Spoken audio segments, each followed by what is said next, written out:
Station মাস্টারের কথাগুলো বারবার কানে বাজছিল। তোমার প্রথম সিদ্ধান্তই ঠিক করবে তুমি সত্য খুঁজে পাবে নাকি চিরদিনের জন্য অরুণপুরের আরেকটি হারিয়ে যাওয়ার নাম হয়ে যাবে। আরিয়ান একবার তাকালো কালো বাষ্পচালিত ট্রেনটির দিকে, আবার তাকালো হাতে ধরা সেই পুরনো চিরকুটটির দিকে। চিরকুটে স্পষ্ট লেখা, সূর্য ওঠার আগেই 13 নম্বর সিগন্যাল খুঁজে বের করো। সে গভীর শ্বাস নিল, তারপর ধীরে ধীরে ট্রেনের দিক থেকে মুখ ফিরিয়ে নিল। না, নিজের মনেই বলল সে, আমি উত্তর খুঁজতে এসেছি, পালিয়ে যেতে নয়। ঠিক তখনই ট্রেনটি হঠাৎ প্রচণ্ড শব্দে হুইসেল বাজালো। এক মুহূর্তের জন্য পুরো স্টেশন কেঁপে উঠল। তারপর ট্রেনটি ধীরে ধীরে কুয়াশার ভেতর মিলিয়ে গেল। আরিয়ান লক্ষ্য করল যে যাত্রীদের চোখ ছিল না তারা সবাই ট্রেনের জানালা দিয়ে শেষ মুহূর্ত পর্যন্ত তার দিকেই তাকিয়েছিল।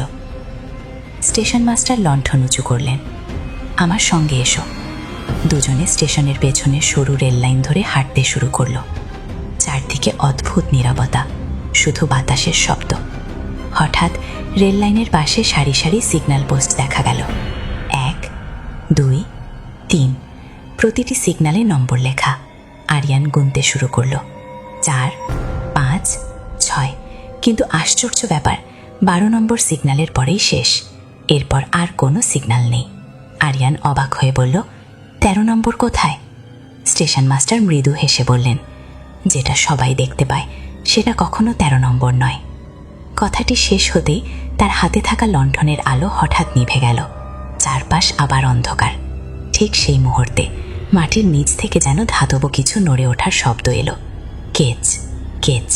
তারপর আরিয়ানের সামনে থাকা মাটি ধীরে ধীরে ফেটে যেতে শুরু করলো।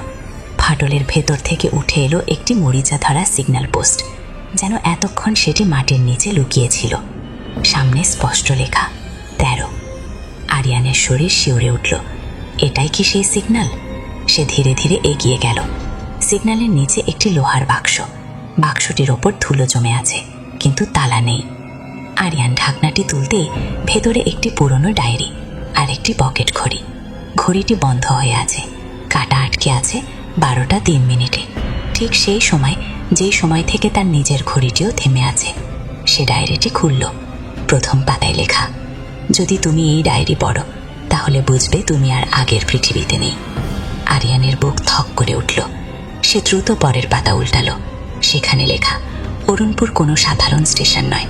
প্রতি 30 বছরে একবার এই স্টেশন এমন একজন মানুষকে ডেকে আনে যে অতীতের একটি অসমাপ্ত সত্যের সঙ্গে জড়িয়ে থাকে। সত্য প্রকাশ না হওয়া পর্যন্ত স্টেশন কাউকে যেতে দেয় না। আরিয়ান দ্রুত পরের পাতায় গেল। হঠাৎ একটি নাম দেখে তার হাত কেঁপে উঠল। ডায়েরির লেখকের নাম রাশিদ হোসেন। এই নামটি সে আগে শুনেছে। তিনি সেই সাংবাদিক যিনি 30 বছর আগে নিখোঁজ হয়েছিলেন। আরও ভয়ঙ্কর বিষয়, ডায়েরির শেষ পাতায় লেখা, যদি কেউ এই ডায়েরি খুঁজে পায় তাকে বলো আমার ছেলে যেন কখনো অরুণপুরে না আসে। তার নিচে ছোট করে লেখা একটি নাম, আরিয়ান। মুহূর্তের মধ্যে যেন পৃথিবী থেমে গেল। তার চোখ ঝাপসা হয়ে এলো। এটা কিভাবে সম্ভব? রাশেদ, তার বাবা। কিন্তু ছোটবেলা থেকে সে জানত তার বাবা নাকি সড়ক দুর্ঘটনায় মারা গেছেন। তাহলে এত বছর ধরে সবাই কি তাকে মিথ্যে বলেছে? ঠিক তখনই স্টেশন মাস্টার ধীরে ধীরে বললেন, তোমার বাবা মারা যাননি, তিনি এখানেই আছেন। আরিয়ান কাঁপা গলায় বলল, কোথায়? স্টেশন মাস্টার কোনো উত্তর দিলেন না, শুধু সামনে ইশারা করলেন। ঘন কুয়াশা ধীরে ধীরে সরে যেতে লাগলো। দূরে একটি পুরনো সিগন্যাল কেবিন দেখা গেল। ভাঙা জানালার পাশে একজন মানুষ দাঁড়িয়ে আছেন, হাতে একটি লণ্ঠন।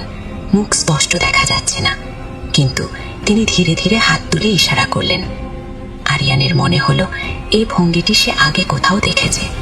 হঠাৎ তার শৈশবের একটি অস্পষ্ট স্মৃতি ফিরে এলো। ছোটবেলায় তার বাবা ঠিক এভাবেই দূর থেকে হাত নেড়ে ডাকতেন। আরিয়ানের চোখে পানি চলে এলো।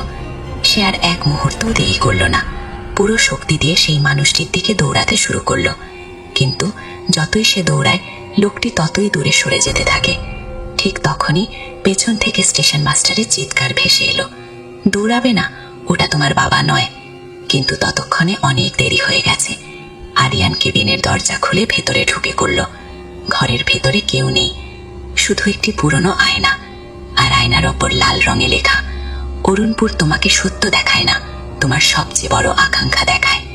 ঠিক সেই মুহূর্তে আয়নায় নিজের প্রতিবিম্বের পাশে আরেকটি ছায়া দেখা গেল। ধীরে ধীরে ছায়াটি আরিয়ানের কানের কাছে মুখ নিয়ে ফিসফিস করে বলল, এখনো সময় আছে, যদি বাঁচতে চাও। স্টেশন মাস্টারকে বিশ্বাস করো না। আরিয়ান ঘুরে দাঁড়ালো, কিন্তু ঘরে সে ছাড়া আর কেউ নেই। স্টেশন মাস্টারকে বিশ্বাস করো না, কথাটি যেন বারবার প্রতিধ্বনিত হতে লাগলো। আরিয়ান স্থির হয়ে দাঁড়িয়ে রইল, তার কপালে ঠান্ডা ঘাম। সে ধীরে ধীরে আয়নার দিকে তাকালো, কিন্তু এবার সেখানে শুধু তার নিজের প্রতিবিম্ব, অন্য কেউ নেই। ঠিক তখনই কেবিনের বাইরে থেকে ভেসে এলো স্টেশন মাস্টারের কণ্ঠ, আরিয়ান বাইরে এসো, সময় খুব কম। কণ্ঠে কোনো রাগ নেই, বরং এক ধরনের ক্লান্তি। আরিয়ান কয়েক মুহূর্ত দ্বিধায় দাঁড়িয়ে রইল। শেষ পর্যন্ত সে বাইরে বেরিয়ে এলো। স্টেশন মাস্টার আগের মতোই লণ্ঠন হাতে দাঁড়িয়ে আছেন। তিনি শান্ত গলায় বললেন, তুমি এখন এমন এক জায়গায় দাঁড়িয়ে আছো যেখানে সত্য আর মিথ্যা একে অপরের মুখোশ পড়ে থাকে। তাই কাউকে বিশ্বাস করার আগে নিজের চোখকেও প্রশ্ন করতে শেখো। আরিয়ান গভীর শ্বাস নিল, তারপর বলল, আপনি কে? বৃদ্ধ লোকটি অনেকক্ষণ চুপ করে রইলেন, তারপর মাথার টুপিটি খুলে মাটিতে রাখলেন। আমি এই স্টেশনের স্টেশন মাস্টার নই, আমি এই স্টেশনের শেষ বন্দী। কথাটি শুনে আরিয়ান স্তব্ধ হয়ে গেল। বৃদ্ধ ধীরে ধীরে বলতে শুরু করলেন, প্রায় 30 বছর আগে আমিও তোমার মতো একজন অনুসন্ধানকারী ছিলাম। অরুণপুরের রহস্য উদ্ঘাটন করতে এসেছিলাম।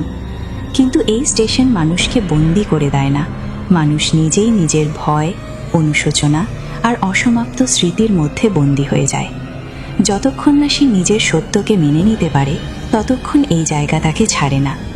ঠিক তখনই দূরে আবার ট্রেনের হুইসেল শোনা গেল, কিন্তু এবার শব্দটি আগের চেয়ে অনেক বেশি ভয়ঙ্কর। মাটি কাঁপতে শুরু করলো। স্টেশন মাস্টার হঠাৎ বললেন, সে এসে গেছে। কে? আরিয়ান প্রশ্ন করতেই কুয়াশা ধীরে ধীরে সরে যেতে লাগলো। রেল লাইনের উপর দাঁড়িয়ে আছে সেই কালো বাষ্পচালিত ট্রেন, কিন্তু এবার তার সব দরজা খোলা, আর ট্রেন থেকে একে একে নেমে আসছে অসংখ্য মানুষ। তাদের সবার মুখ একই রকম ফ্যাকাশে, চোখে কোনো দৃষ্টি নেই। তারা ধীরে ধীরে প্ল্যাটফর্মের মাঝখানে এসে দাঁড়ালো। হঠাৎ ভিড়ের মাঝখান থেকে একজন এগিয়ে এলো।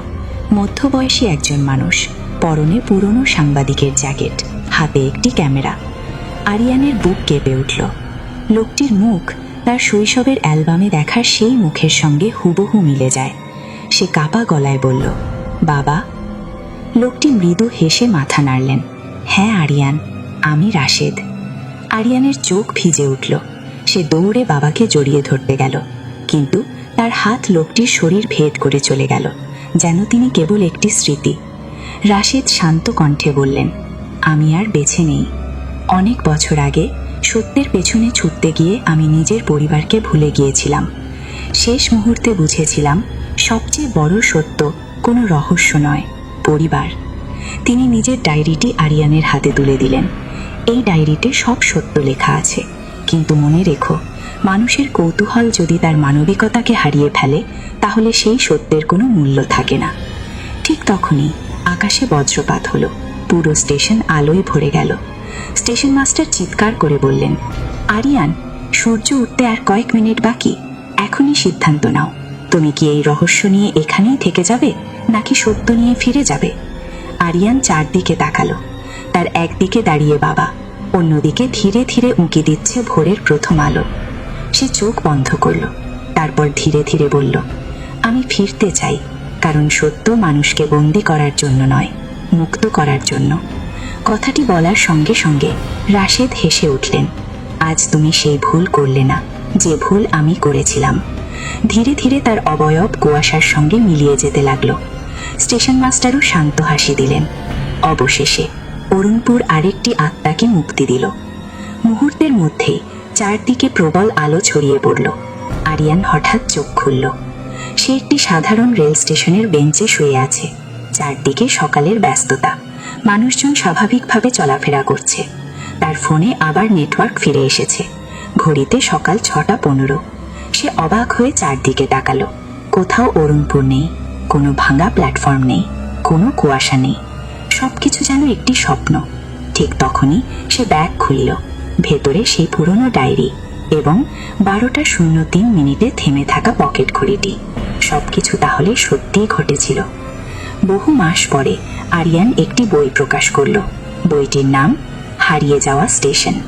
কিন্তু আশ্চর্যের বিষয়, বইয়ের শেষ পাতায় একটি বাক্য লেখা ছিল, যদি কোনোদিন রাতের শেষ ট্রেনে ভ্রমণ করেন আর হঠাৎ একটি অচেনা স্টেশনের ঘোষণা শুনতে পান, তাহলে জানালা দিয়ে তাকাবেন না, কারণ অরুণপুর হয়তো এখনো তার পরবর্তী যাত্রীর অপেক্ষায় আছে।